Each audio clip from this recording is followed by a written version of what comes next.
Bonjour tout le monde. Bonjour François. Bonjour Mélodie. En forme? Oui. Oui. Pas plus que ça. Ben oui, on est en forme. On vient de tourner un podcast. On est moins en forme qu'avant le podcast parce que ça a été quand même... c'est toujours challengeant puis intéressant puis de discuter de différents sujets. Alors, qui on reçoit aujourd'hui? On reçoit Marie-Lou de chez Braver. Puis Marie-Lou Gagnon, dans le fond, ce qui est intéressant, c'est que là, on va dans un autre sujet complètement. On parle de technologie, de communication et du domaine de la santé. Alors, écoutez-nous. C'est super intéressant. Bonne écoute. Merci.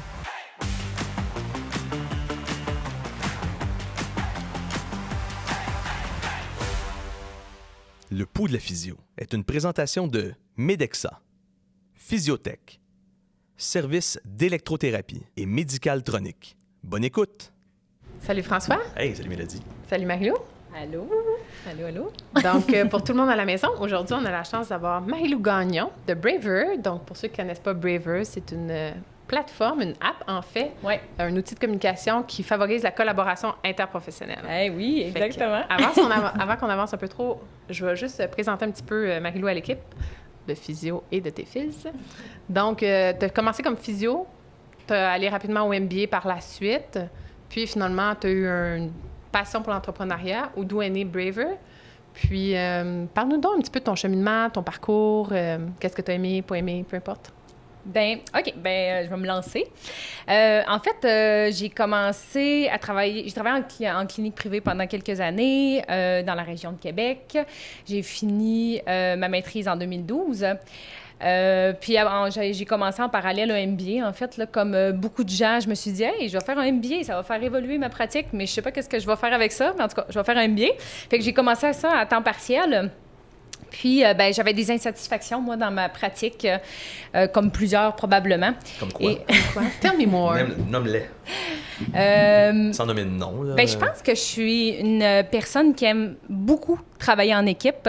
Puis, rapidement, j'ai eu de l'intérêt pour traiter des patients avec des douleurs un petit peu plus complexes. J'avais un physiatre qui me référait des patients avec des douleurs persistantes.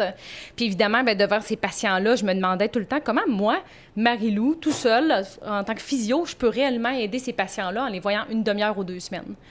Puis, la réponse, c'est qu'il faut travailler en équipe pour traiter ces patients-là. Donc, il fallait que je parle régulièrement au médecin de famille, ce qui n'était pas facile. Il aurait fallu que je parle régulièrement au physiatre.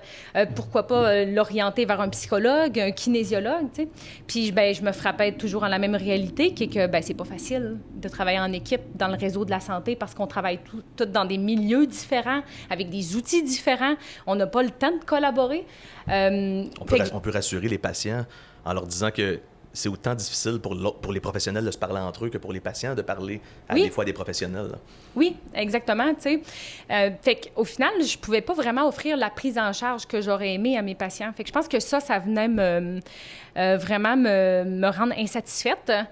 Puis après ça, probablement ma personnalité, tu sais, peut-être, c'est ça. Fait que je m'étais dit, OK, je revenais à la maison, en fait, puis j'avais rencontré mon partenaire de vie à ce moment-là, dans les mêmes années. Puis lui, c'est un développeur logiciel. Il travaille dans le monde de la tech. Puis, évidemment, il solutionnait tous mes problèmes avec la tech. Fait qu'on a vraiment réinventé le monde avec une bonne bouteille de vin. Puis, on s'imaginait créer un projet qui aurait de l'impact dans notre société, dans notre réseau de la santé. Puis, c'est là qu'est né le désir de vraiment d'entreprendre. Puis, je suis retournée à l'école pour finir mon MBA. Puis à ce moment-là, je travaillais comme physio à temps partiel, puis j'étais étudiante à temps complet, fait que j'ai fini mon MBA en 1 an et demi. Puis en juillet 2018, on s'est lancés les deux en entrepreneuriat. Puis on a laissé nos jobs, puis on s'est investi à 100% dans Braver. Ouais. Félicitations. Merci. Tantôt, tu as dit quelque chose, puis ça nous a interpellés, François et moi. OK. Tu as parlé de personnalité et de physiothérapie. C'est comme si tu avais dit... J'ai pas la personnalité, ou il y avait peut-être une question de personnalité. Fait que c'est quoi la personnalité pour être physio, puis c'est quoi la personnalité pour pas être physio? C'est peut-être que Mélodie, elle interprète qu'est-ce que tu voulais dire. Qu'est-ce que tu voulais dire par là? En fait, je veux pas tomber dans les stéréotypes. Fait que je pense qu'il faut faire attention parce que, tu sais, moi, c'est ma propre expérience, puis je pense que c'est très... c'est très personnel à chacun, là, si on peut dire. Mais moi, je pense que je suis quelqu'un qui aime les nouveaux projets, qui aime le mouvement, qui aime innover, qui est comme excité par le changement. Je pense que j'aime le changement. Et je retrouvais peut-être pas ça dans la profession de physiothérapeute.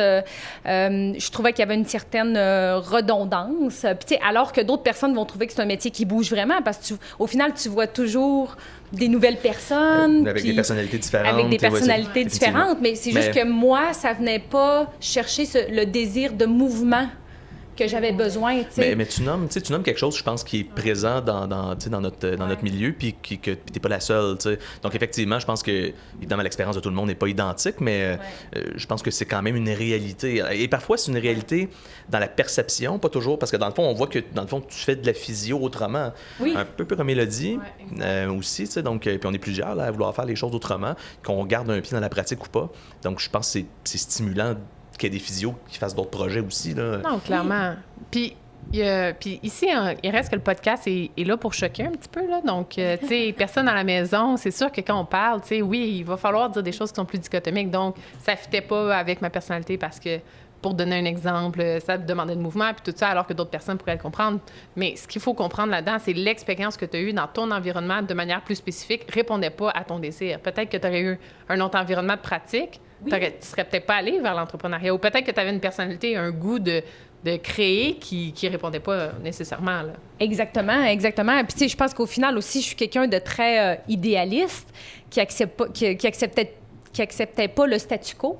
Fait que je pense que ce désir-là de vraiment créer, de transformer les choses, fait que c'est de la création, peut-être un peu un côté... Un côté artistique à l'entrepreneuriat, dans tous les cas, là, tu sais. Ah oui! C'est d'imaginer quelque chose qui n'existe pas, tu sais. Donc, il y a un aspect créatif, évidemment. Oui, tu t'imagines un monde qui n'existe pas encore, puis ce monde-là que tu imagines dans ta tête, ben tu veux le réaliser.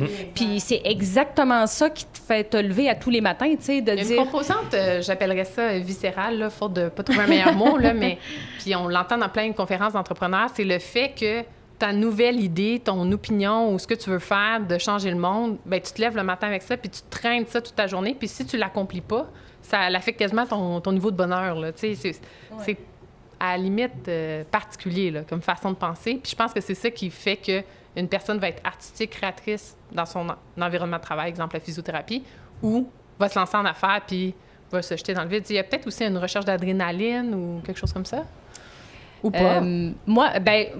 Ouais, c'est une bonne question, tu sais, mais clairement, il y a quelque chose de viscéral parce que tu peux pas te lever à tous les matins depuis des années pour créer quelque chose puis sans que ce soit comme dans tes tripes, là, tu sais, parce que la rétroaction en entrepreneuriat est vraiment comme up-down, là, tu sais, est vraiment comme, tu sais, t'as pas ton chèque de paye à chaque semaine nécessairement. C'est des montagnes russes. T'as pas nécessairement quelqu'un qui tape dans le dos pour te féliciter à tous les jours. T'as des gros moments de doute. Fait que, tu sais, t'as pas le choix d'avoir cette volonté-là profondément que c'est ce que tu veux faire. Puis en fait, c'est ton cœur, c'est tes valeurs, tu sais, parce qu'au final, c'est ça qu'il faut qui nous guide, là, tu sais. Fait que, pour moi, c'est ça, en tout cas. C'est vraiment la collaboration interprofessionnelle. J'en parle, puis je le sens dans mes tripes, là, tu sais. Je crois profondément que notre système de santé serait mieux ou serait plus apte à soutenir les patients s'il y avait davantage de collaboration interprofessionnelle. C'est une mission que je me suis donnée qui vient vraiment comme me chercher, là. Il y a une réalité par rapport aux entrepreneurs, sur des choses que j'ai lues, où il y a des entreprises, des grandes entreprises aujourd'hui, où les gens qui ont fondé cette entreprise-là avaient juste le goût d'être en affaires, sans avoir nécessairement, au début, une bonne idée. Et c'est comme si d'être en affaires peut changer les perspectives, puis ces gens-là ont fini par trouver une façon d'établir un projet ou de lancer un projet, de faire en sorte que leur entreprise avançait. Donc, tu sais, beaucoup de gens se partent en affaires avec une idée, et parfois, ça donne pas toujours exactement ce que c'était rendu à un certain point au moment où on touche le succès, tu sais. Peut-être, parle-nous un peu de ton idéalisme au début. Donc, c'est sûr, ça fait pas 25 ans que tu es en affaires, là. Est-ce que ça a évolué, tu sais, jusqu'à maintenant? Puis oui, c'est ça. C'est ça ma question. Bien, ça a changé au début parce que, au début, là, c'est qu'on voulait offrir une. Puis, tu sais, au final, la motivation qu'on a, là, c'est d'offrir une meilleure prise en charge de santé aux patients. Mais on solutionnait ça vraiment d'une manière différente là, dans les 6 premiers mois. Là, on avait un projet qui était énorme, complètement irréaliste. C'était pas axé juste sur la communication. La communication, c'était comme un petit point dans ce grand projet-là. Puis, Mais au final, ça a toujours été cet élément-là qui nous a motivés, comment on peut améliorer la prise en charge de santé des patients. Puis après ça, on a eu le réflexe d'aller vite sur le terrain pour aller à la rencontre des utilisateurs, des cliniciens, tu sais, parce que j'avais fait un cours au MBA qui s'appelait Bringing Innovation to Market, puis on avait eu un cours qui était sur le design thinking, qui est... Puis le design thinking, en fait, c'est assez simple, là, c'est de mettre l'utilisateur au centre de ton idéation, puis de vraiment comprendre ses besoins, puis de créer une solution qui est adaptée à ses besoins, tu sais. Puis moi, quand j'ai entendu ça, j'étais comme, c'est pas compliqué, c'est ça qu'on fait en santé, là. C'est l'approche centrée sur le patient. On met le patient au cœur, on écoute son besoin, puis on crée un plan de traitement qui est adapté à ses objectifs, puis à sa réalité, puis au final, c'est comme ça qu'on avance. Fait que pour moi, le design thinking, qui est une approche en innovation pour créer des solutions innovantes, ça faisait du sens avec qui j'étais en tant que professionnelle. C'était comme, évidemment, qu'on va bâtir notre entreprise basée sur ces principes-là. Puis ce que ça dit, que cette approche-là, c'est que tu t'en vas t'asseoir avec tes utilisateurs, puis tu les écoutes. Tu leur dis pas « Hey, je veux faire tel projet, c'est ça ma solution, qu'est-ce que t'en penses? » Tu leur dis « Bonjour, c'est quoi votre réalité? T'sais, est-ce que vous offrez une prise en charge idéale à vos patients actuellement? Oui, non? Comment ça pourrait être mieux? » Puis tu les écoutes avec empathie. Puis là, après ça, c'est là où, après ça, le processus d'idéation puis de création de la solution émerge. Puis, fait que nous, on a rencontré des physios, des pharmaciens, des médecins, des dentistes, des psychologues. Puis c'est là où on a vraiment forgé notre compréhension de la problématique, puis qu'on s'est rendu compte que la communication, c'était un problème de fondement de base de notre réseau de la santé qui était vécu à travers toutes les professions de la santé. Puis c'est à travers ce cheminement-là qu'on a pivoté, puis qu'on s'est dit, OK, on va axer sur la communication en santé, la collaboration. Mais fait que ça a émergé de ça. Puis fait que le projet s'est transformé au fil des rencontres. On s'est exposé, on a cogné à des portes, puis voilà. C'est vraiment intéressant parce que ce que je retiens là-dedans, c'est qu'il y a beaucoup de compétences du professionnel de la santé qui nous aident dans le domaine des affaires. Puis moi, c'est drôle parce que moi aussi, j'ai un copain dans le domaine de la technologie puis de l'information pour la business. Puis souvent, il y a plein de situations que je résous avec mes compétences de professionnel de la santé qui ne sont pas nécessairement des compétences tangible, du genre ma ligne de chiffres. Là. Ouais. Souvent, le professionnel... Soft skill un peu, là. Bien, soft skills, mais aussi ta capacité de collaboration, ta capacité de te mettre à la place de l'autre personne, d'avoir du recul sur ton analyse, d'aller chercher dans la donnée probante pour répondre à ça, à ta problématique. Bien, tout ça, c'est des compétences de un qui sont plus ou moins apprises dans le domaine des affaires, je trouve. Puis de deux, c'est des lacunes que quand le professionnel de la santé amène ça dans le domaine des affaires, bien, tu retrouves, tu sais, même s'il te manque d'expérience, mettons, terrain, bien, rapidement, tu peux les rattraper. Fait que ça, je trouvais ça super intéressant. Ouais. Puis... il y a une réalité, tu sais, parce qu'en fait, on parle de collaboration, d'écouter le patient, des soins santé sur le patient, puis on en parle beaucoup, je pense, dans le diplôme, en physio. Puis après ça, on en parle, mais on dirait que on le fait pas toujours de la façon dont je pense que ça devrait se faire. Puis moi, on dirait que c'est d'être en affaires qui m'a fait vraiment comprendre que pour aider les gens, fallait que je les écoute en premier, parce que je le fais avec mes collègues, puis ça m'a rendu un meilleur physio, finalement, tu sais. Ouais. Je sais pas si c'est quelque chose que vous avez vécu aussi. Bien, c'est vraiment intéressant parce que des fois, de transposer des compétences qu'on acquiert dans d'autres secteurs, de faire de la cross-pollinisation, des fois qu'ils appellent, là. Puis ça me fait penser, moi, comme par exemple le monde de la tech, dans lequel j'ai baigné depuis 4 ans à cause de Braver, justement. Moi, ça m'a fait prendre conscience qu'au final, dans le domaine de la santé, on n'avait pas une très bonne culture de collaboration. Fait que j'ai été exposée à une culture de collaboration vraiment forte dans le monde de la tech. Puis au contraire, ça m'a fait réaliser des choses dans le domaine de la santé. Fait que je pense que les expériences qu'on acquiert dans différents domaines, c'est vraiment intéressant pour mettre des nouvelles lunettes sur notre champ de pratique normal. Là, c'est un gros statement là, que tu as dit comme ça. Oui, c'est un gros... On l'a entendu. Dans le domaine de la santé, dans le fond, tu as découvert que dans le domaine de la santé, la collaboration était moins performante que dans d'autres domaines ou qu'elle pourrait être optimisée. Puis je pense que, tu sais, dans le fond, tu as parlé de ton projet de recherche terrain, là, que j'ai appelé, sur la collaboration interprofessionnelle puis ou intra, peu importe. Qu'est-ce que tu as appris de tout ça? Puis c'est quoi, mettons, on va y aller tough, 3 points clés que tu as découverts puis que tu aimerais, tu sais, dans le fond, soit qui te choque ou qu'il y a une possibilité d'amélioration rapide ou peu importe? Oui. Bien, puis tu sais, je dirais, on collabore là, dans le domaine de la santé, mais je pense que la collaboration n'est pas à la hauteur de ce que les patients auraient besoin. Puis, dans le fond, tu sais, tu parles un peu de la recherche que j'ai faite, puis je vais la contextualiser un peu. C'est que, dans le fond, j'ai fait une vingtaine d'entrevues avec différents types de professionnels de la santé qui étaient des entrevues semi-structurées où je posais des questions pour vraiment comprendre la culture de collaboration. Puis, parenthèse, c'est quoi une culture? C'est quoi une culture, en fait?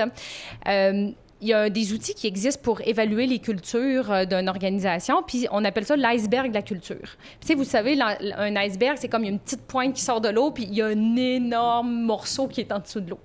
Puis souvent, une culture, ce qui est explicite puis connu, par exemple, ce qu'on apprend à l'école, ce qui est dit dans les livres, les règles explicites, c'est la petite partie de l'iceberg.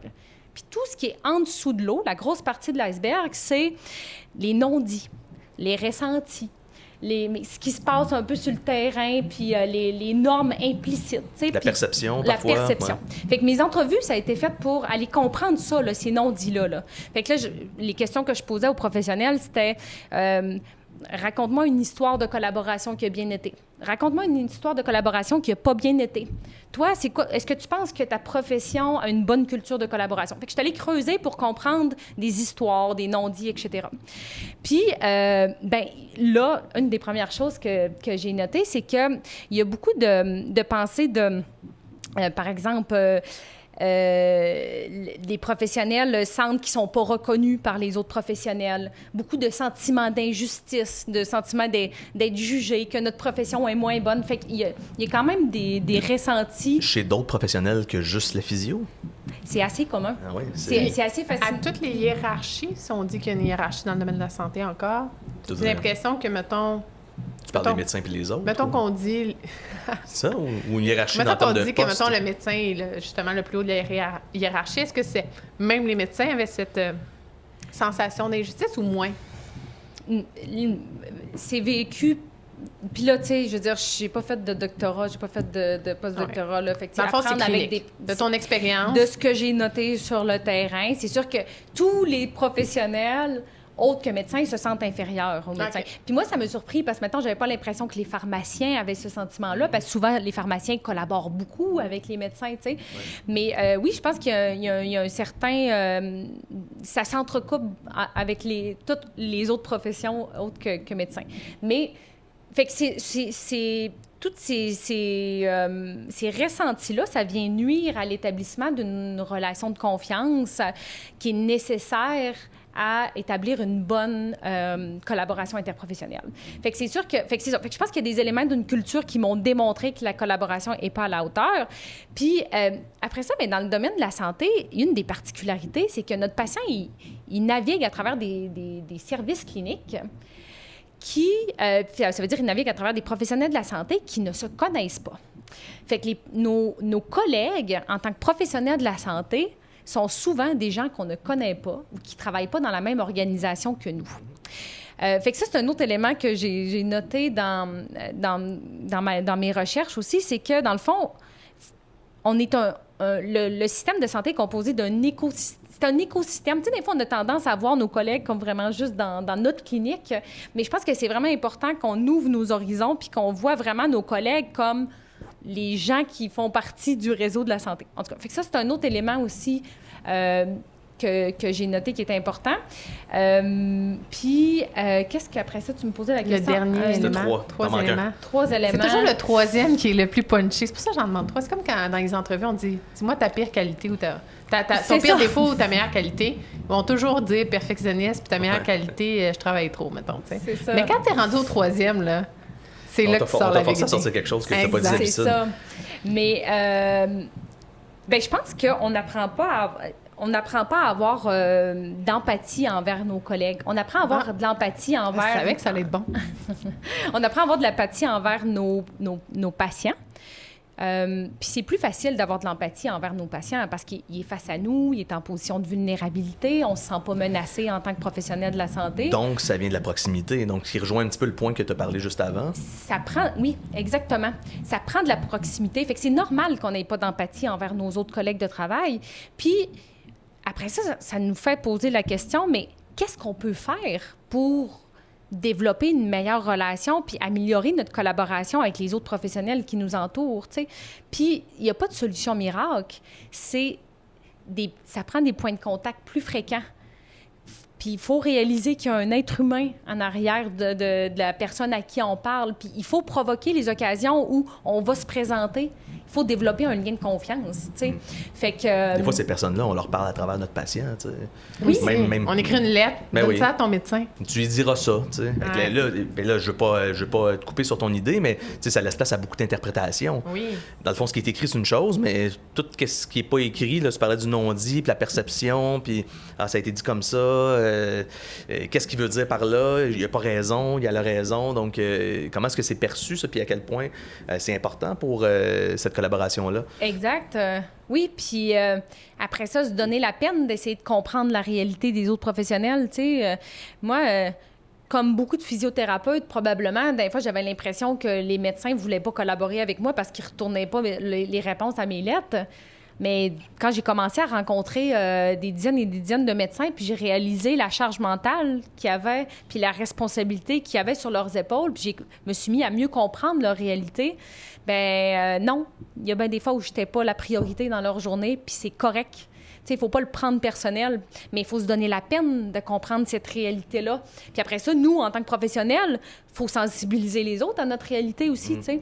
Fait que... Parce que, tu sais, dans un autre ordre d'idée, si je fais du pouce sur qu'est-ce que tu dis, Marie-Lou, quand tu reçois une réponse, là, on parle des médecins pour parler des médecins, puis ça va peut-être m'amener à ma prochaine question, là. Tu sais, quand tu reçois une réponse d'un médecin, des fois, t'es touché. Waouh! Elle est donc bien fine, cette médecin-là. Elle me répond, tu sais. Elle comprend. Comme si on venait glorifier la personne qui, elle, avait envie de collaborer, tu sais. Ouais. Puis là, dans le fond, ça vient créer un gap important entre la perception qu'on a de tous les autres, ou toutes les autres, là, peu importe, avec qui on n'a pas nécessairement de contact rapproché, puis la personne qui a juste écrit merci, tu sais, sur waouh, je me sens tellement touché. Puis à quel point est-ce que tu te dis, comment ça se fait que moi, comme physio, par exemple, je me sens tellement valorisé qu'un médecin me réponde, tu sais. Oui, c'est ça. Alors, comment est-ce qu'on pourrait avoir, tu sais, atteindre un équilibre là-dedans où ce serait peut-être plus facile d'avoir ces communications-là de façon plus fréquente? Parler avec peu importe le médecin, le kinésiologue, comment t'aimerais que je communique avec toi? Tu sais, moi, la première question que je pose, c'est ça, c'est quoi ta meilleure façon? C'est quoi qui est important pour toi? On les toi? Prend pour moi, acquis, je me ces rappelle, façons-là, en tout cas, moi, je le fais plus maintenant, là, désolée à tous mes collègues qui le font encore, mais tu sais, j'écrivais rhum, de l'achevé, puis là, j'en écrivais 4, puis j'ai fait telle affaire, puis là, je nommais mon test. Puis tu sais, en parlant avec des médecins, des fois, ils étaient comme d'un, des fois, je connais pas ton test, puis de 2, le rhum, je veux juste savoir s'il est fonctionnel ou pas. Je suis un orthopédiste, moi. Si la personne marche les escaliers, elle est contente, tu sais, qu'il manque 5 degrés à la fin. Souvent, la réponse, c'est que tu aurais dû le voir avant qu'il arrive dans ma salle de chirurgie, tu sais. C'est ça. Mais personne nous a éduqués comme ça à l'école à comment communiquer avec les autres professionnels. Oui, mais il faut le demander. Exact. Puis probablement que chaque médecin est peut-être même différent. Tu sais, il y a peut-être des particularités, là. Mais quand on établit une relation de confiance avec un autre professionnel, on devrait lui demander, c'est quoi la meilleure façon de communiquer avec toi. Qu'est-ce que tu veux voir dans mes communications? Mais il faut se parler pour être capable de se poser cette question-là. Il faut se parler. Comment on fait pour faire ça? Bien, tu sais, puis un autre parallèle que je faisais suite à mes entrevues que j'ai faites, c'est avec mon expérience dans le monde de l'entrepreneuriat, qu'est-ce que j'ai réalisé, c'est qu'on est un écosystème très, très fort. Puis l'écosystème est fort parce que il y a beaucoup par exemple, les accélérateurs qui nous accompagnent ou les coachs d'entrepreneurs nous incitent beaucoup à se rencontrer. Il y a beaucoup d'emphase qui est mise sur comme allez à la rencontre des autres entrepreneurs, là, allez cogner, exposez-vous, puis mettez-vous dans une position de vulnérabilité, go, go, go, tu sais. Puis ça, fait que c'est valorisé dans l'écosystème d'entretenir des contacts puis des liens. Mais je pense que dans l'écosystème de la santé, on ne le valorise pas assez, puis on ne pousse pas assez les gens à aller à la rencontre des autres, puis à développer cette relation-là. Bien, c'est la première fois que j'entends ça. Tu sais, dans le sens où, dans le fond, tu dis ça, là, puis ça me fait réaliser que c'est tout à fait vrai. dans n'importe quel, tu sais, en entrepreneuriat. On Faites du réseautage, vous rencontrez des gens. En Puis, communication, mais tu sais, ça se en peut-tu. marketing. Est-ce que c'est parce que ça intéresse pas les gens en santé? C'est quoi pourquoi? Mais je pense que c'est aussi qu'est-ce qui a été valorisé pendant ton parcours. Tu sais, exemple, on parlait du médecin tantôt. Le médecin, c'est un nombre de patients. Le physio, fut un temps que c'était guérir la douleur. Maintenant, ça a évolué. On parle de fonction. Mais tu sais, il reste que si pour toi, tu es valorisé parce que la personne est rentrée puis elle...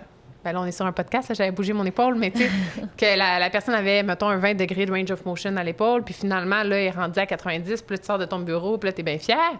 Ben c'est pas là qu'on t'a appris à valoriser la communication puis le lien inter- ou intra-professionnel, tu sais. Ouais. C'est vraiment, qu'est-ce qui est ton KPI, mettons qu'on parle en...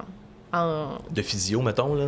Oui, c'est ça. C'est quoi ta KPI? C'est, mettons, une donnée que tu vas valoriser puis dans le fond, que tu vas évaluer dans le temps. Mais c'est ton ROM, là. C'est pas... Là, on parle d'un ROM, Ouais. tu sais. On parle pas de combien, à quel... le nombre de professionnels de la santé avec qui tu as collaboré dans ta semaine, tu sais. Ouais. Oui. C'est qu'est-ce qui est valorisé? Ouais. Ça manque de dynamisme un peu, notre affaire, là. Oui, puis c'est parce que en fait, là, développer un lien de confiance, ça demande des efforts. Puis individuellement, est-ce qu'on est prêt à faire ces efforts-là? Certains, oui.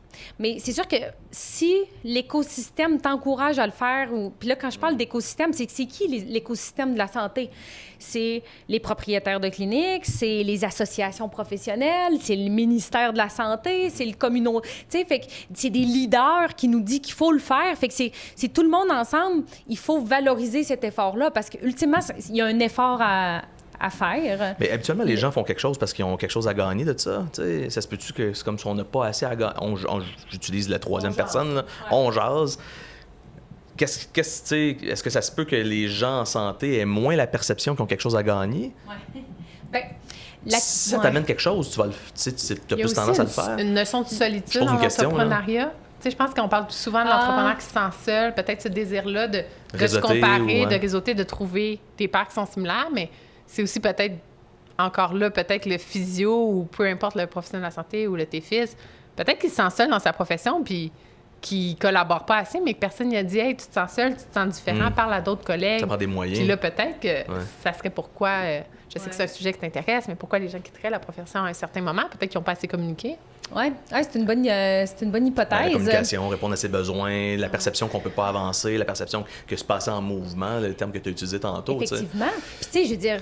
Hey, c'est-tu stimulant d'être au contact de d'autres professionnels que juste de la physio, là? De te faire parler, de te faire expliquer quelque chose par un nutritionniste, de te faire challenger par un psychologue, d'avoir un échange sur un diagnostic, une hypothèse diagnostique avec un médecin. Tu sais, je veux dire, tout le monde qui est passionné par sa profession va se sentir comme encore plus stimulé au contact de ces autres personnes-là. Fait que, tu sais, j'ai l'impression, moi, que c'est sûr que de façon utopique, le retour sur investissement est plus au niveau de ta satisfaction dans ton travail versus, mettons, en entrepreneuriat. Je pense que le retour sur investissement, c'est peut-être plus les opportunités, mettons, de ta business. Fait que peut-être qu'il y a un petit peu plus une motivation à faire monétaire ça. à ce moment-là. Mettons. Mais ceci étant dit, je pense que la plupart des gens ont le fort désir d'être épanouis dans leur métier. Effectivement. Puis je pense qu'au final, de se sentir stimulé au contact de d'autres personnes brillantes qui, eux aussi, travaillent pour aider le patient, je pense que la plupart des gens, ça peut être un retour sur investissement qui est suffisant. Mais tu sais, mettons, dans l'horaire typique d'un professionnel de la santé, là, des fois, tu sais, dans ta... Mettons, on parle de cliniques privées parce que c'est un milieu que je connais mieux. Je suis désolée pour le milieu public, mais tu sais, on a des heures que l'employeur va payer pour faire tes dossiers. Mais tu sais, si l'employeur payait pour collaborer, tu sais, ça serait bon, là. Je te donne 30 minutes, 1 heure, 2 heures. 2 heures, ça va peut-être intense, là, pour commencer à tester le modèle sur 1 heure. Mais tu sais, je te donne 1 heure dans ta semaine pour faire de la collabo. Fais ce que tu veux. Mais c'est que la collaboration, à ce moment-là, est facile, peut-être avec tes collègues immédiats. Puis dans le fond, c'est ça le problème. La collaboration externe. Ben, c'est parce que si c'est pas dans la culture du système de santé, public comme privé, de parler avec du monde à l'extérieur, sont où les moyens pour être capable de... Tu dis ça à un employé, tu as 1 heure pour collaborer, je pense pas qu'il va savoir quoi faire avec ça. Oui, bien la question, c'est... Pourtant, tu sais, c'est ça qui est fou. On parle à des gens qui sont des étrangers sur une base régulière, comme professionnel de la santé. Ah, non. Ben, OK, je pensais que tu parlais des réseaux sociaux. Non, mais là, ça dépend de ton intérêt pour Instagram, mais au final, ou Facebook, peu importe, mais au final, à tous les jours, tu rencontres des gens que tu connais pas, puis dans le fond, tu as une première évaluation qui est une genre de je vais l'appeler une date là, pour pas avoir un meilleur mot. Ben oui. Puis c'est une genre de date que tu dois plaire. Puis faire une collaboration interprofessionnelle, c'est exactement ça. Tu vas rencontrer une personne que tu connais pas. C'est la relation humaine. Puis tu regardes ce que tu peux faire pour elle, puis si elle peut t'apporter quelque chose, tu sais. Ouais. C'est juste que la hiérarchie est peut-être différente. Mais un coup que tu as passé cet inconfort-là, faut juste que tu le vives. Mais ça revient au fait que tu dis peut-être qu'il manque d'éducation, là, vraiment. Ouais. Là. Ou est-ce qu'on est dans un milieu qui attire moins des gens qui cherchent ça, tu sais, parce que c'est pas un milieu qui reflète ça, ou que c'est un milieu qui est pas habitué à ça, ou, tu sais, l'œuf ou la poule, là. Ouais. Mais en fait, je pense que... Je pense qu'il y a aussi des grosses barrières économiques, puis aussi comment comme notre système de santé fonctionne, là, tu sais. Comme tu disais tantôt, c'est pas... on n'est pas rémunéré, tu sais, pour collaborer.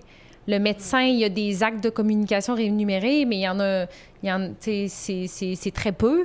Fait que c'est sûr que, tu sais, étant donné que tout le monde veut parler au médecin de famille, ben c'est sûr que si le médecin de famille, lui, son mode de revenu est pas bas, et s'il n'est pas rémunéré à collaborer, on a un petit problème, là, tu sais. Fait que ça c'est un peu l'éléphant dans le salon, là. Il y a quand même une problématique au niveau du mode de rémunération de nos professionnels de la santé. Les pharmaciens, c'est la même chose, là, tu sais, le revenu, une bonne partie de leur revenu viennent de leur chaîne de distribution. Fait que, tu sais, c'est sûr que c'est pas sur la chaîne de distribution du médicament que t'as le temps de collaborer, tu sais. Mais il y a une pyramide, là, qu'on parle, tu sais, dans le sens, c'est comme l'humain, tu sais, d'abord, il va régler ses besoins, je me vêtis, je me nourris, puis tout ça, puis finalement, un jour, il va communiquer, puis il va s'améliorer comme personne, tu sais, on s'entend? Ouais. C'est comme si notre modèle de la santé, en ce moment, est encore à les base, besoins de base, répondre les besoins de base, puis il échoue encore. Fait que quand on lui parle de communication, ce serait, mettons, une méthode de prévention que j'appellerais pour favoriser ou améliorer, ben, il n'est pas capable parce qu'il est encore en train d'essayer de se vêtir et peu importe. Juste la tête hors de l'eau, tu respires à peine. Ben, c'est ça. Puis après ça, on a une infrastructure. Ben là, ça tombe un peu peut-être sur Braver, là, où mais c'est nous, tout on à fait fait intéressant. On te rend compte pour ça aussi. Oui, c'est ça. On fait un outil de communication pour aider les professionnels de la santé à communiquer le plus facilement possible. Aussi facile que ce qu'ils ont l'habitude de faire dans leur vie de tous les jours avec de la messagerie instantanée. Tu sais. Puis moi, notre hypothèse, c'est que l'infrastructure de communication qui est archaïque dans notre réseau de la santé vient inhiber le potentiel de collaboration. Fait que, tu sais, parce qu'on va se le dire, là... Ça inhibe bien des affaires. Ça, entre autres, ça, oui. Mais tu sais, le fax, c'est impossible d'avoir un dialogue humain sur un fax. Parle-nous donc de ton blog sur le fax, Marie-Lou. Ouais. Cet outil avec lequel tu as fait la paix récemment. T'as lu ça? Ben oui, mais là, j'allais m'informer un petit peu quand même. C'est intéressant, hein, parce que, tu sais, à un moment donné, on dit « Ah, le fax, on va le jeter, le fax, on veut le détruire, le fax, on veut l'éliminer, tu sais, peu importe c'est quoi le mot qu'on utilise. » Mais en fait, moi, à un moment donné, je me suis arrêtée puis je me suis dit « Wow, là, on est en 2022, puis le fax est encore là.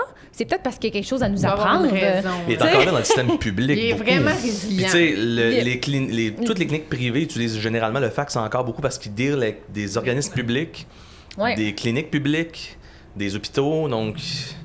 Oui. Ouais, c'est ça, peut-être. Ben oui, effectivement, tu sais, je veux dire, c'est sûr que notre réseau s'appuie encore beaucoup sur notre réseau public s'appuie beaucoup sur le fax encore.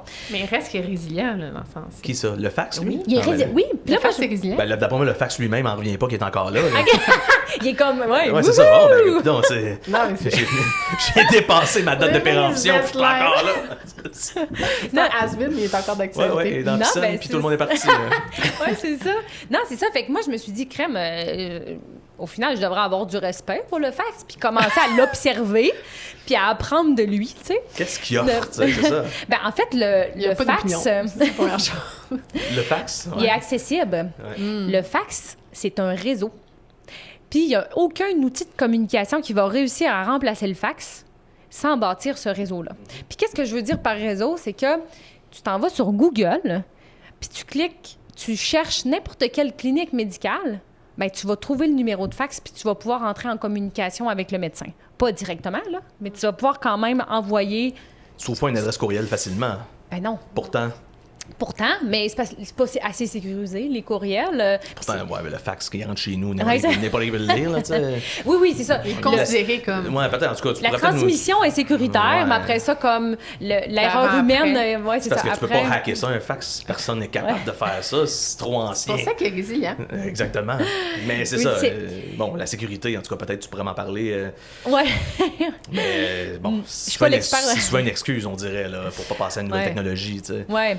Ben, tu sais, puis après ça, c'est ça. Il y a une grande complexité dans la communication parce que, tu sais, je veux dire, le fax répond à plusieurs use cases de collaboration, là, tu sais, que ce soit de l'échange de données ou d'envoyer une demande de prescription. Tu sais, fait que je pense que c'est complexe de s'assurer de supporter tous ces use cases-là d'un coup. Mais, ouais, fait que c'est un peu ça l'article de blog puis moi, avec Braver, tu sais, on s'est dit, OK, si on veut réussir à opérer la grande transformation numérique qu'on souhaite, puis à vraiment transformer l'infrastructure de communication dans notre réseau de la santé, il faut trouver un moyen de marcher avec le fax. Parce que il disparaîtra pas du jour au lendemain. Parce que fait que là, c'est de là est né aussi où on a eu des idées justement pour comment on peut cohabiter avec le fax. Comment Braver peut cohabiter avec le fax en attendant que...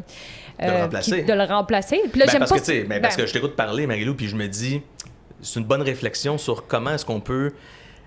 Ben, on parle de collaboration. Oui, mais comment est-ce qu'on peut utiliser les avantages du fax puis les pousser plus loin? Ouais. Ouais, Parce que si le fax est encore là, c'est qu'il répond à un besoin. exact. Mais peut-être pas de façon très moderne. Alors, Exact. on pourrait amener ça encore une coche plus loin pour répondre à une demande de modernité, Ouais. en tout cas dans le réseau Mais de la on santé. parle d'un réseau donc conservateur. Ça, on associe le fax au milieu conservateur. Je pense que c'est adéquat.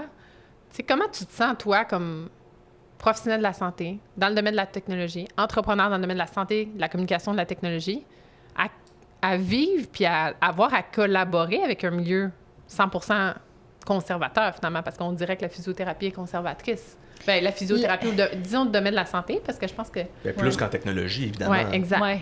Si on compare, exact. Ben, il y a beaucoup de barrières à l'entrée là, pour apporter l'innovation en santé sur le terrain. Fait que c'est sûr que c'est pas le milieu le plus facile pour innover. Avec raison, c'est normal. Là, on peut pas apporter n'importe quelle innovation comme ça puis transformer les façons de faire. Puis, fait que je pense que c'est sûr, faut être très, très, très patient. Puis il faut vraiment... puis aussi, je pense que ce qui arrive... Puis là, je parle d'innovation au sens large, là, mais peut-être situé, là, nous, on est en santé numérique. T'sais. Puis l'innovation peut émerger de différents secteurs. Tu sais, t'as de l'innovation qui ça peut être le medical device, ça peut être les objets connectés, ça peut être en pharmaceutique. L'innovation, ça peut être en transformation organisationnelle. Tu sais, quand je parle de transformation organisationnelle, c'est, mettons, changer les façons de faire des humains. Tu sais, par exemple, on va apporter un physiothérapeute dans les urgences pour essayer de faire différemment. Là, c'est des changements organisationnels, ça. Nous, c'est sûr qu'on est en santé numérique. Fait qu'on a des barrières à l'entrée qui sont spécifiques à ce type d'innovation-là. Mais clairement, c'est l'innovation dans le réseau de la santé, c'est pas évident. Puis c'est pour ça que notre réseau a tant besoin encore d'innovation, puis qu'on a une longueur de C'est quoi la principale barrière à l'entrée pour toi? Je m'en allais utiliser ta technique puis dire, donne-moi 2 problèmes. Mais faut t'en demander 3. 3? Ben oui, Ben, parce que j'étais moins exigeant. demande-en 2, c'est correct. Non, je mais laisse ok. aller, c'est correct. 2 puis un extra. 2, puis... Mais 2, mais le deuxième devrait être Mais ton pourquoi? troisième. Tu sais, dans le fond, Ouais. que 2 punchés, Mais finalement. pourquoi est-ce que c'est un problème, l'innovation en santé? C'est-tu propre au Québec ou c'est comme ça ailleurs aussi? Bon, je vais me prendre des petites notes pour les écrire, là. Ben, un des premiers problèmes, c'est que, tu sais, quand on parle de santé numérique, on parle de cybersécurité. Tu sais, c'est des données sensibles. Là. On parle de données patients. Là. Fait qu'il faut être en mesure d'assurer une cybersécurité qui est comme A1. Mais Marie-Lou, ça existe déjà, ça, dans le domaine bancaire, notamment. Oui. Tu sais, qu'est-ce qui est si différent? L'argent. Ben, Oui, mais je veux dire, l'argent, mettons que j'ai l'impression que la majorité des gens voudraient davantage protéger leur argent que protéger le IRM de l'épaule. Mais mettons qu'on non? parle de la FinTech, c'est plus évolué que la HealthTech pour une raison qui s'appelle que les banques roulent sur possiblement plus d'argent. Mais ce que ça veut dire, c'est qu'en cybersécurité, on est déjà rendu là en termes de protection des données? Non, OK, je comprends on ce que est tu là. veux dire. Oui, on est là. Mais au Québec, dans le fond, on a la particularité de notre ministère, via le Bureau des certifications et des homologations, vient auditer les solutions en santé numérique qui sont déployées dans le réseau. C'est une certification qui est assez coûteuse puis qui demande vraiment comme beaucoup de travail. Puis ça, c'est... Puis ça, c'est un peu un frein aux innovateurs parce que souvent, l'innovation émerge des plus petits joueurs fait que ça favorise pas l'émergence de l'innovation de ces petits joueurs-là qui bougent plus vite, qu'on parle des startups, des fois, qui ont la capacité de, justement, comme créer de la valeur puis créer des nouvelles idées puis tout ça. Fait que dans notre réseau québécois de la santé, cette certification-là, quand même, est un enjeu et fait en sorte qu'il y a beaucoup de petites startups en santé qui vont déployer leurs solutions dans d'autres aux États-Unis ou ailleurs au Canada parce que c'est plus facile. Donc, la lourdeur du système associée à une mainmise publique qui peut-être comprend pas toujours les enjeux et le besoin d'avancer. Ça peut-tu être ça? C'est une résumé de ta réponse? Ou... Oui, je pense que c'est bien. Je pense qu'on a un État qui est très engagé. Hein? On le sait, le Québec, on a quand même un gouvernement qui est très impliqué. Présent. Puis je pense que c'est positif, là, parce que je pense que ça s'assure de justement avoir des produits qui soient vraiment conformes puis qui soient comme top-notch dans notre réseau au niveau cybersécurité. Par contre, je pense qu'il y a un désalignement entre les requis de l'innovation, c'est-à-dire d'aller tester rapidement sur le marché l'innovation pour itérer, et la réalité de la certification qui nous oblige à être mature très tôt dans l'histoire de ta compagnie. Fait que ça, je pense que c'est un enjeu. Mais bon. Puis parfois, être mature, ça veut dire d'être allé tester ton produit. Exactement. Donc là, mais ça inclut aussi une structure organisationnelle. Puis il y a des modèles d'affaires, des grosses entreprises avec des grosses structures, que ce qu'ils ont fait, c'est qu'ils ont sorti des startups séparées de la grosse structure pour faire vivre, dans le fond, l'innovation plus. Parce donc, que ils peuvent bénéficier de la structure, de la grosse structure d'entreprise. Non, même pas, ils la sortaient complètement. Fait qu'ils partaient d'une entreprise séparée, ils disaient vie de toi-même pour créer de l'innovation. Puis après ça, tu avais la grosse structure. Fait que, mettons, on appelait la grosse entreprise A, puis la petite entreprise B sortait, se développait pour développer l'innovation parce que la grosse structure entreprise A n'était pas capable de le faire. Mais quand il y avait le besoin d'avoir un coup de main. Mais ça, c'est ça qui est intéressant. Quand l'entreprise B se rapprochait de l'entreprise A, qui avait une fusion, pour donner un exemple, des fois, l'innovation était tuée par la grosse entreprise A et donc, le projet mourait. Ah ouais, hein? Ouais, fait que c'est arrivé. Fait à quel point cette structure-là qui est demandée peut, à un certain moment, là, c'est défaitiste, mais vraiment nuire à l'innovation parce qu'il y a trop d'enjeux, puis c'est aussi des types de personnalités qui sont différentes. Là, des personnalités qui recherchent l'innovation puis une personnalité qui va respecter une structure. C'est assez dichotomique comme personnalité. Là. Donc, c'est dur à retrouver chez une même personne. Là. Exact, oui. Mais dans un réseau qui est autosuffisant puis qui existe basé sur des budgets, qui est hyper lourd, puis qui, il n'y a pas toujours une bonne raison d'aller faire autre chose que ce qu'on fait déjà, tu sais. Ben exactement. Des gens qui en font partie, c'est la pourquoi? notion de prévention. Tu sais, dans le fond, c'est déjà difficile de faire de la prévention, mais tu sais, dans une structure lourde, mettons, dans le domaine de la santé, là, on commence à parler de prévention justement parce que c'était trop lourd pour régler des problèmes en amont. Mais l'innovation, c'est régler des problèmes en amont, selon moi, là, mais... C'est une bonne façon de voir les choses. Oui. Bien, effectivement, puis ça prend... quand tu es dans une grande organisation, ça prend le budget, tu sais, pour... puis je pense... Tu parlais justement de financement, puis je pense que c'est un des deuxièmes, qui est un autre enjeu, en fait, que je nommerais mon deuxième enjeu. Oui. J'ai répondu à la question. J'ai mon deuxième enjeu. C'est le financement de l'innovation, parce que quand tu es en technologie, puis là, je parle encore en santé numérique, il y a une grosse partie de recherche et développement avant d'être capable de commercialiser ton produit. Fait que, puis après ça, au début de la commercialisation, tu as une phase aussi dans le réseau qu'on appelle un peu la mise à l'essai, qui est comme la phase de projet pilote. Puis, il n'y a pas beaucoup de sous. Parce que dans le fond, les établissements, ils n'ont pas nécessairement de budget pour de la mise à l'essai. Fait que là, tu es un peu dépendant de subventions du gouvernement, qui n'est pas toujours facile à aller chercher, où les timelines ne sont pas toujours bien timés avec... timés. Les timelines ne sont pas vraiment toujours bien adaptés à où tu es rendu ou quand tu as besoin de l'argent. Fait que ça fait en sorte que ça, c'est un gros challenge pour quand tu apportes de l'innovation sur le marché, parce que dans le domaine de la santé, les revenus sont quand même décalés. sont quand même décalés par rapport à le développement de ta solution, la mise à l'essai, puis après ça, là, arrive le revenu. Fait que je pense qu'il y a comme aussi un enjeu de financement dans notre réseau. Fait qu'il faut vraiment, dans le fond, que il faut vraiment que tu aies soit les reins solides à la base, donc du financement préalable à ça, ou sinon que tu sois que tu supportes bien ce risque-là, puis que tu réussisses à convaincre des investisseurs sur une base régulière. Tu sais, ton MVP arrive.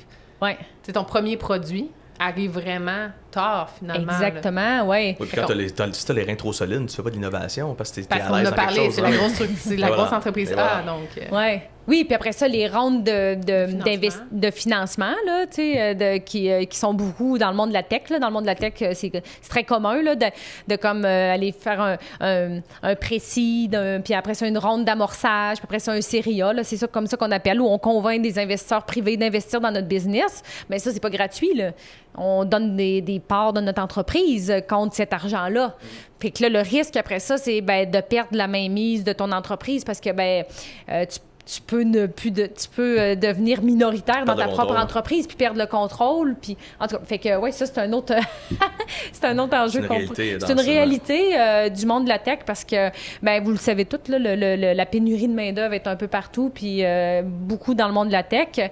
Puis on se bat sur un marché mondial. Hein. Ouais. Les développeurs, ils peuvent être engagés par n'importe où des compagnies des États-Unis qui font beaucoup plus de revenus puis qui sont capables de payer des salaires beaucoup plus gros que... déjà en US, c'est 30%. Là, c'est déjà 30%, tu sais. Fait qu'il y a cet enjeu-là aussi des salaires des développeurs. Ouais. Puis toi, mettons, on peut dire que tu es une professionnelle de la santé dans le domaine de la physiothérapie qui est sortie des champs battus. Tu sais, souvent, le parcours standard serait d'ouvrir une clinique ou de devenir gestionnaire si on a un intérêt plus pour la gestion au public. Donc, tu dirais, mettons, aux jeunes physio ou aux jeunes TFIS ou peu importe, ou plus vieux, peut-être qu'il y aura un intérêt à se partir en affaires pour développer une entreprise comme la tienne, soit en santé numérique ou qui sort vraiment de la norme qu'on est habitué de voir dans l'entrepreneuriat. Ouais. Tu sais, c'est quoi les... Bon, on n'aimera pas de chiffres, là, les qualités. Tout ce podcast-là, il y avait des questions avec des chiffres à atteindre. C'est ça. Mais là, j'allais juste dire qualité. Tu sais, dans le fond, c'est quoi qu'il faut avoir?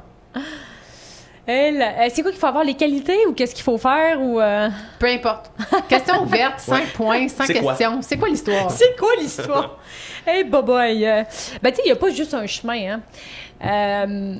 Mais il y a sûrement des tendances, tu sais. Si tu te dis, je vais faire autre chose... Tu dirais quoi au mini-toi?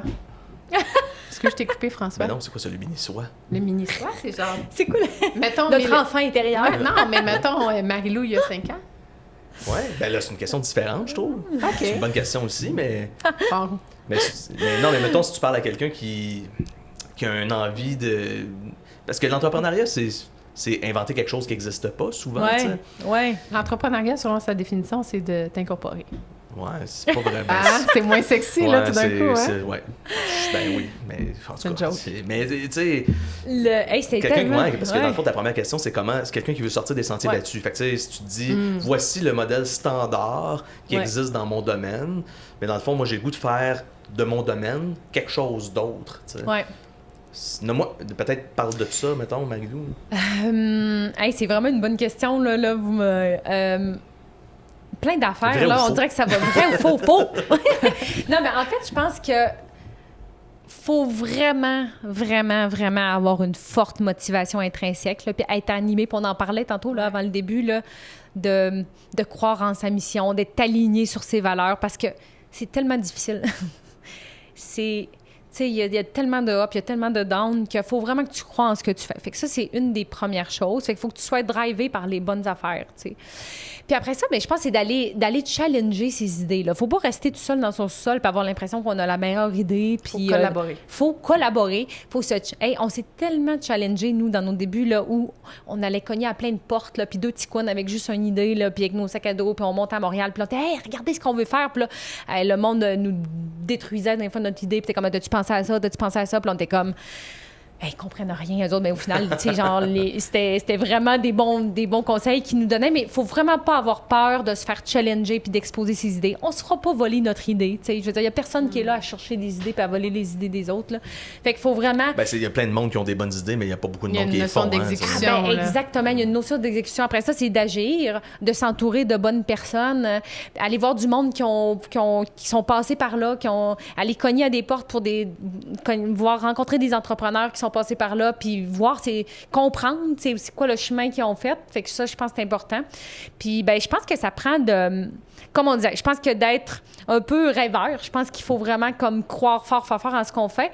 Puis je pense qu'il faut pas avoir peur de sortir de sa zone de confort parce que même moi, après 4 ans, je suis constamment en dehors de ma zone de confort. Fait que je pense qu'il faut comme quand même aimer être dans hors de sa zone de confort. Dans sa zone d'inconfort. Dans sa zone d'inconfort. Puis d'en créer ta zone de confort. Oui, c'est ça.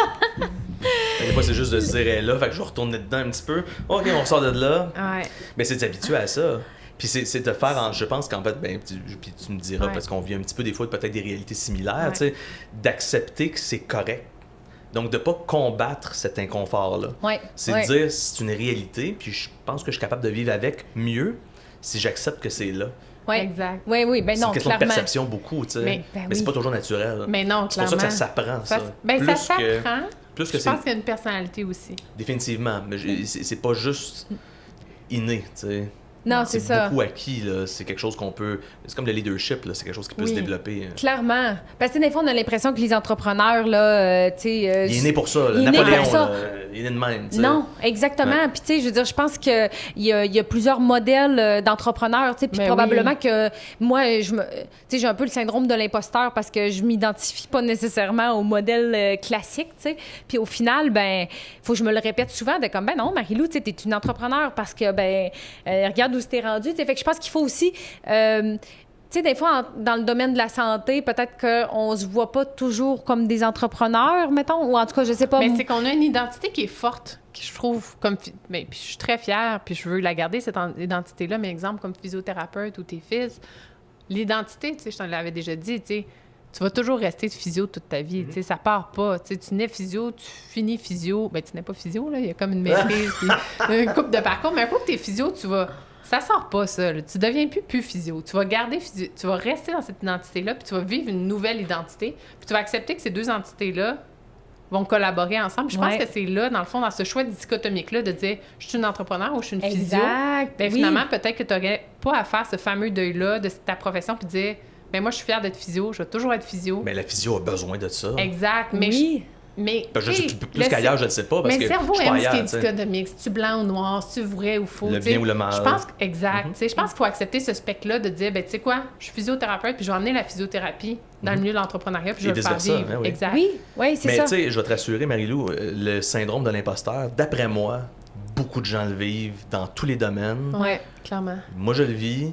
Je sais pas toi, Mélodie. Moi, je le vis dans plein de domaines à tous les jours. Tu sais, parce que dans le fond, c'est une remise en question. Oui. Puis je pense que c'est juste qu'est-ce qu'on fait avec ça. Mais je pense que c'est une belle humilité aussi à un certain moment, tu sais, de te dire, je suis la meilleure personne, est-ce que je pourrais tu sais, c'est le désir de t'améliorer. Mais c'est qu'on a deux réactions à ce sentiment-là, tu sais, c'est de se dire, puis s'écraser, puis se dire, non, c'est pas pour moi, ou se dire, hey, qu'est-ce que moi je suis capable d'amener, c'est peut-être mieux ou différent, ou en tout cas, c'est certainement différent de qu'est-ce que d'autres peuvent amener.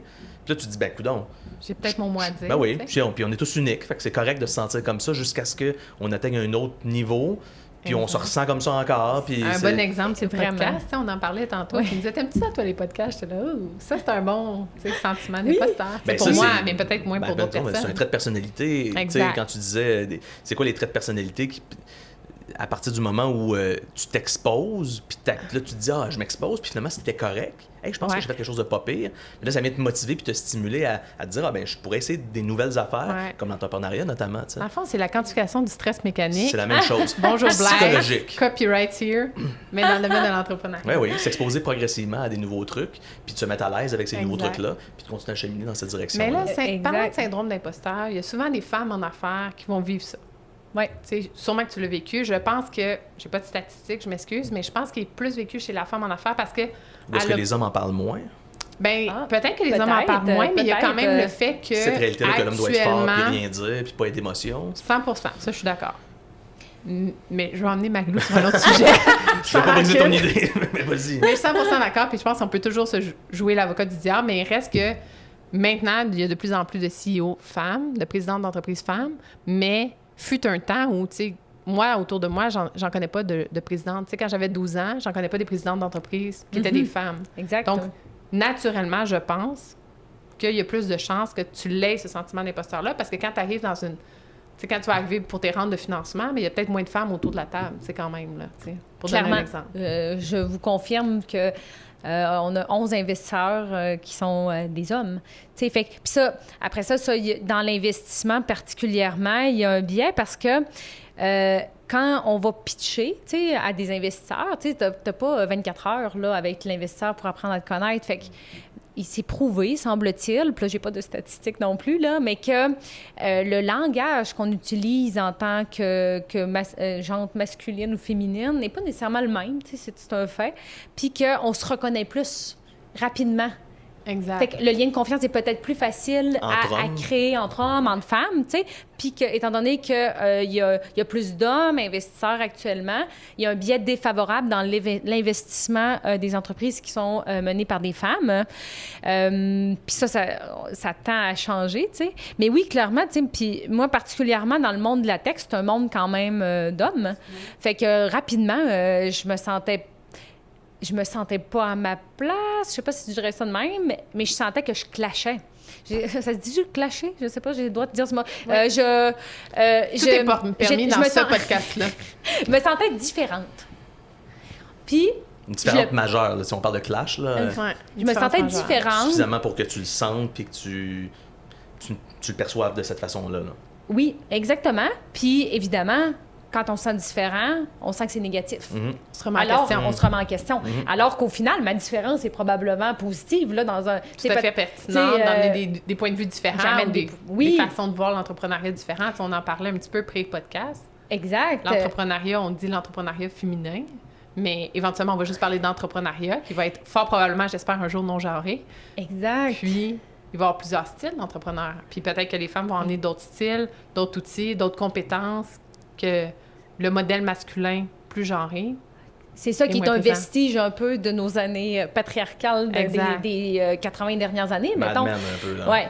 Puis je pense que c'est là le problème quand on parlait de on a besoin de diversité parce qu'on a besoin de modèles différents. Exact. Qui va inciter les gens à vouloir entreprendre différemment. Puis entreprendre différemment, ça peut être un homme qui a envie d'entreprendre différemment, ça peut être une femme. Mais clairement, les femmes, on entreprend un peu différemment. Pas toutes les femmes. Il y a des femmes qui entreprennent de la même manière que le mode. exemple? Bien, je pense qu'on est plus porté sur la collaboration, l'écoute, l'empathie, la prudence, beaucoup, un petit peu plus... on est un petit peu plus peut-être... moins prompt à pitcher des choses de comme « Ah oui, je vais te faire ça dans... ça va être prêt dans 6 mois, t'inquiète, là, alors que t'as aucune idée si ça va être prêt, tu sais. Puis moi, on le voit, là, moi puis Mathieu, on est 2 entrepreneurs, là, tu sais, on est dans un call client, puis Mathieu aura pas la même façon de répondre aux clients que moi, puis... des fois, il faut avoir cette audace-là de dire que ça va être prêt parce que c'est ça qui convainc ton client. Fait que oui, c'est bien d'avoir de l'eau. Oui, le rendu là, il attendra 3 mois de plus. Oui, puis de toute façon, des fois, c'est comme, on a dit qu'on le ferait, fait qu'on va réussir à le faire. Exact. Puis, on avait de l'ambition. Mais là, c'est de l'ambition. C'est positif ou négatif? Ben, c'est super positif. C'est super positif, mais il y a une différence entre l'ambition puis se mentir à soi-même. Je pense que c'est là... Mais dans le fond, la différence entre l'ambition et se mentir à soi-même, c'est juste est-ce qu'on a réussi à livrer à la fin? Oui, mais il y a une faisabilité des fois. Là, il y a une faisabilité, puis après... Puis il y a des enjeux de priorité. Ouais. Tu sais, dans le fond, si tu fais plaisir à tous tes clients parce que tu veux faire plaisir... tu vas nager dans... Ouais, c'est ça. Non. Puis tu sais, après ça, si Mathieu avait pas eu l'audace des fois de dire « Regarde, on va faire ça », on l'aurait jamais fait si on m'avait juste écouté. Mais des fois, si on l'avait juste écté... ça n'aurait pas marché non plus. Fait qu'il y avait plus de chaos. Le fameux équilibre, hein? Le fameux équilibre, que tout le monde amène un petit peu ses avantages ou ses qualités. Exactement, c'est ça. Mais je pense que clairement, l'entrepreneuriat a peut-être un biais vers plus... Ça prend de l'audace, puis il faut être, tu sais, un peu comme... j'ai juste le mot « cocky » dans la tête, mais tu sais, de comme... Puis tu sais, nous, vendre sa salade. Exact, mais nous, les filles de BIAC, on a commencé à pitcher il y a plusieurs hommes qui se sont assis avec nous puis ont dit, là, les filles, là, vous allez pitcher à d'autres hommes. Vous allez apprendre à pitcher comme des hommes. Je dis pas que c'est la meilleure façon de nous coacher. Puis on avait M. Cossette qui nous mentorait, qui est en communication, le fondateur de Cossette Communication. Puis il était comme, là, les filles, là, sortez votre ego. Puis tu te dis que ça va marcher. Puis vous n'êtes pas une belle entreprise, vous êtes la meilleure entreprise. Vous n'allez pas doubler, vous n'allez pas faire 30 % de croissance, vous allez doubler votre chiffre d'affaires l'année prochaine. Puis tu sais, c'était pas naturel de se vendre. Non, ou de se vanter, on pitchait à mettons. notre comité, puis on était là, on est vraiment fiers, nous avons eu telle croissance, et ça, on sait pas, et on va grossir tranquillement, tu sais. C'était pas ça, là. C'était pas ça qu'il fallait dire, tu sais. Mais là, est-ce que c'est un problème? Parce que si tout le monde dit on va grossir, on va doubler notre chiffre d'affaires, puis dans le fond, tout le monde dit ça, mais pas une entreprise, cette entreprise-là se tire dans le pied en faisant ça. Mais c'est ça qui devient problématique. Mais après ça, il y a puis peut-être que tu voulais dire autre chose, mais Non, il y a une notion vas-y. de temps, tu sais, dans le sens... Tu sais, comme... Moi, je trouve le meilleur exemple, c'est l'histoire du fax. Elle s'est dit, le fax est là, je vais vivre avec, puis je vais trouver une meilleure manière de collaborer avec ce fax-là. Mais je pense que dans l'entrepreneuriat, il faut dire qu'il y a plus d'entrepreneurs masculins que féminins. C'est une statistique. Puis nous, on travaille avec cette mentalité-là. Puis tranquillement, pas vite, je pense que les femmes en entrepreneuriat vont emmener des personnalités, comme tu disais, de peut-être plus collaborer, plus apporter une autre vision. Puis tranquillement, le modèle d'affaires va changer. Mais on peut pas dire, là, en ce moment, je vais faire vraiment selon ma façon de faire, puis ça va marcher. Je pense qu'il faut que tu collabores avec ça pendant un certain temps, jusqu'à temps que le marché s'influence. On parle de changement. On parle de changement. Le changement, ça se fait jamais de façon drastique. Non, exact. Fait que moi, le fax, là, je suis toujours m'en rappeler. Là. Non, mais c'est ça. C'est l'éléphant, une bouchée à la fois, qu'on dit. C'est ça, ouais. Dans tous les cas, ben oui, Ouais. ça mène progressivement. Et c'est qui va réussir à s'adapter le plus vite, ou qui va réussir à s'adapter tout court, en fait. Mais là, c'est là que je vais te sortir de ma stat préférée. Vas-y, Mélodie. Ah, une stat, là, oui. Ça, en fait, c'est une stat. C'est un fait. On sait que les entreprises qui avaient plus...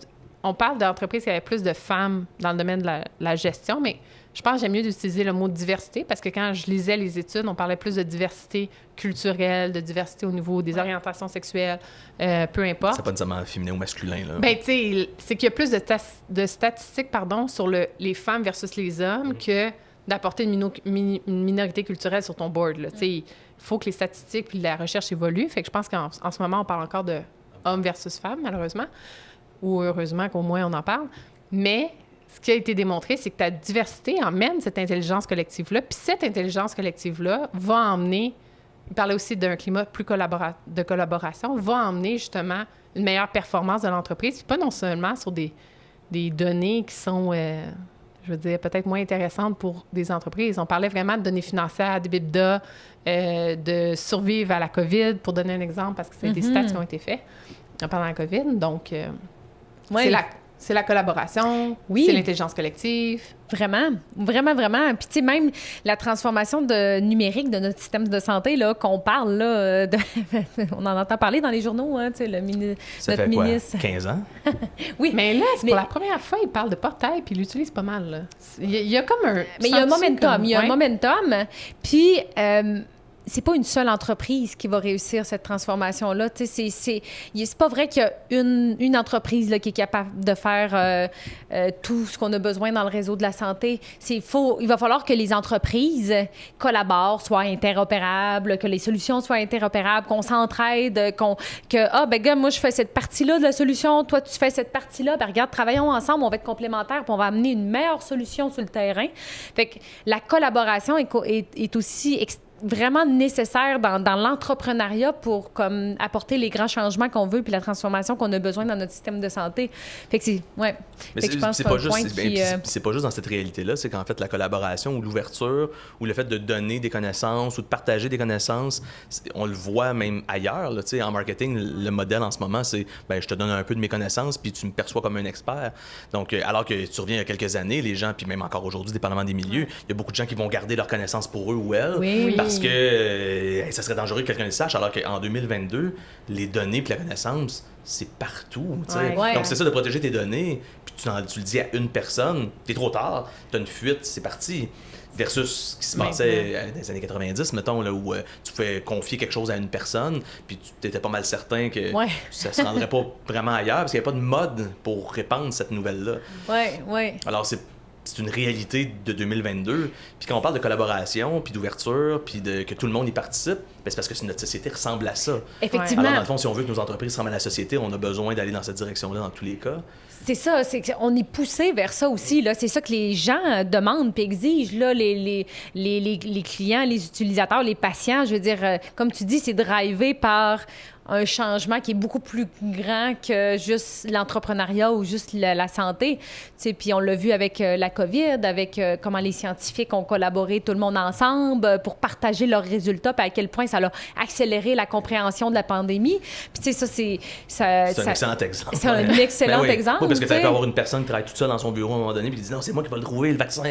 Puis il l'aurait sûrement pas trouvé tout seul. Ben non. Fait que... Puis c'est pour ça qu'on a fait le saut de comme, comment ça qu'on est capable de trouver un vaccin aussi rapidement? Ben, c'est parce que ça a été une des premières fois dans l'histoire de l'humanité où les laboratoires ont autant partagé leurs connaissances. Fait il y avait les outils pour le faire aussi. Il y avait les outils pour le supporter. Fait que je pense que on a un exemple parfait avec ce qui est arrivé dans les 2 dernières années. On arrive à la fin de notre discussion, qui est, je pense qu'on pourrait parler encore pendant 10 heures, là, mais sur quoi est-ce que tu voudrais terminer? As-tu une dernière question, Mélodie? Parce qu'on peut faire quelque chose... Hein? T'as envie d'écouter? Oui, j'ai envie d'écouter. Je trouve que j'ai posé beaucoup de questions, j'ai jasé beaucoup, mais tu sais, François, qu'est-ce que tu retiens de ça? Tu sais, c'est quoi ton take-home message? Là? Tu vas rentrer chez vous. Wow, mon Dieu, OK, je vais je te mets sa sellette. Moi, j'aimerais savoir 2 messages. C'est parce que là, c'était moi qui posais la question, mais je pense que c'est bonne question, mais là, c'est pas je te lance des idées. Ben oui, en fait, c'est que, tu sais, on parle d'entrepreneuriat, puis je pense que, tu sais, ton vécu, même si parce que parfois, le syndrome d'imposteur vient parfois, je pense, du fait qu'on pense que notre vécu est différent de celui des autres, parce qu'on se sent dans nous-mêmes, mais on sent pas les autres, tu sais. Je pense qu'on pourrait facilement dire que ton vécu, Mélodie, Marie-Lou, représente un petit peu, je pense que je dis vrai là, si je parle de Mélodie, puis de moi aussi, cette réalité-là de se questionner, d'avoir une idée claire, de vouloir avancer avec cette idée-là. Je pense qu'on a beaucoup parlé d'entrepreneuriat aujourd'hui. Mais de collaboration, puis d'ouverture, puis de... Alors, c'est le fun de faire ça. Je pense que peut-être qu'il y a un take-home message. Dans le fond, s'il y a des gens qui ont le goût de faire ça, faites-le. C'est challengeant. Puis probablement que faire de l'entrepreneuriat, que ce soit en santé, en technologie ou dans d'autres domaines, en tout cas, moi, personnellement, j'ai trouvé que c'était la seule chose qui m'aurait permis dans ma vie de me sentir comme qui je suis aujourd'hui. Parce que tu apprends sur toi constamment. Oui, vraiment. Donc, on pourrait dire, évidemment, il y a d'autres choses dans la vie qui permettent de nous connaître puis d'apprendre sur nous, mais d'être en affaires, c'est vraiment merveilleux à juste titre où ça met en évidence nos défauts, ce sur quoi on doit travailler pour être capable de continuer à avancer. Alors, je pense que c'est peut-être un sous-message, un message sous-jacent à ce que tu nous as dit aujourd'hui, Marie-Lou. Oui, c'est bon. Puis j'ajouterais, tu sais, je pense que c'est d'encourager les gens à entreprendre. Puis il y a différentes façons d'entreprendre. Exact. On n'est pas obligé... À toute échelle. À toute échelle. On n'est pas obligé de transformer le système de santé, là. On peut entreprendre pour... Je sais pas, dans notre clinique... je vais faire une soirée réseautage avec les... Là, tu sais, c'est sûr que là, je suis biaisée dans ce que j'apporte comme idée, là, mais... Non, il n'y a pas de petits projets, tu sais. Il n'y a pas de petits projets. Puis, tu sais, on peut être entrepreneur à différents niveaux. Puis, c'était peurant être entrepreneur, là. Ouais. Moi, j'ai peur, toi, t'as peur, toi, t'as peur. Ouais. Puis, moi, ce que je me dis, souvent dans ma tête, c'est... Marie-Lou, c'est quoi le pire qui peut arriver? C'est que t'échoues, en fait. Puis... Mais ça va arriver. Pas échoué. Mais ça va arriver, tu sais. Puis, t'auras pas... Ouais. Et c'est temporaire jusqu'à ce que ça marche. Exactement. Ou c'est le chemin, c'est de journey, là. Tu vas avoir appris plein d'affaires, ça n'aura pas marché, puis ça sera pas la fin du monde. Tu es quelqu'un qui est outillé dans la vie, tu vas te relever puis tu vas faire d'autres choses, tu sais. Fait que je pense qu'il faut comme juste aussi se dire, ben oui, entreprendre, c'était peurant, mais si ça marche pas, le pire qui peut arriver, c'est que j'ai une profession, je suis physio, puis je recommence à faire de la physio. Dans tous les cas, c'est ça. On est chanceux dans notre profession. Ben oui, parce qu'on a un diplôme professionnel. Vraiment. Puis après ça, on peut se relever puis se remettre sur nos pattes. Là. Puis, exactement. Fait ce que pas tout le monde a comme occasion. Là. Mais il y a aussi, moi, ce que j'entends de ce que tu dis, c'est la notion de... Tu sais, des fois, encore là, puis c'est peut-être moi qui est dans la thématique, c'est le cerveau aime être dichotomique. Je peux faire ça ou je peux pas le faire. Mais tu sais, t'as pas besoin d'être entrepreneur.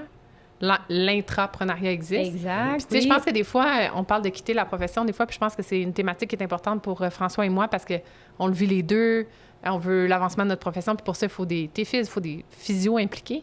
Puis souvent, c'est qu'on vit une insatisfaction, donc on quitte. Mais tu sais, la première chose à faire, suite à une insatisfaction, c'est de faire un changement. Puis ce changement-là, t'as pas besoin d'en créer... Nous, on a créé des entreprises, mais t'as pas besoin de créer une entreprise pour créer un changement, tu sais. Oui, vraiment.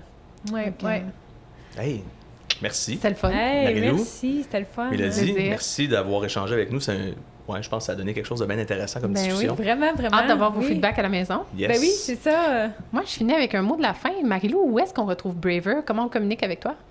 Ben en fait, Braver est sur les magasins d'applications, sur l'App Store, sur le Play Store. De Google. Le Google, oui, c'est ça. Puis, sinon, Marilou à commercialbraver.health. Vous pouvez prendre contact avec moi si vous voulez en savoir plus. Je suis quelqu'un de très collaboratrice. Puis, sinon, www.braver.net, qui est notre site web. Puis, on a une page LinkedIn, Facebook. Fait qu'on est facilement retrouvable. Fait que n'hésitez pas, venez vers moi si vous avez des questions, peu importe. Là, ça va vraiment me faire plaisir. J'aime bien ça, jaser. Merci pour ton temps, Marie-Lou. Merci beaucoup. Merci à Mélodie. vous Merci, pour François. l'invitation. C'était vraiment le fun. Moi, j'ai juste un mot pour résumer ce podcast-là. C'est un mot très simple. 3 lettres? 3 lettres. Wow. C'était vraiment le fun. C'était bon. C'était une conversation super intéressante sur plusieurs sujets avec On a Marie-Lou. appris beaucoup aussi. Ouais. Je pense que ça touchait des cordes sensibles qui sont importantes Oui. pour nous. Puis j'espère que vous avez apprécié vous aussi. On peut nous rejoindre sur les médias sociaux, Mélodie et moi, Frankie Physio. Mélo Meilleur. À la prochaine.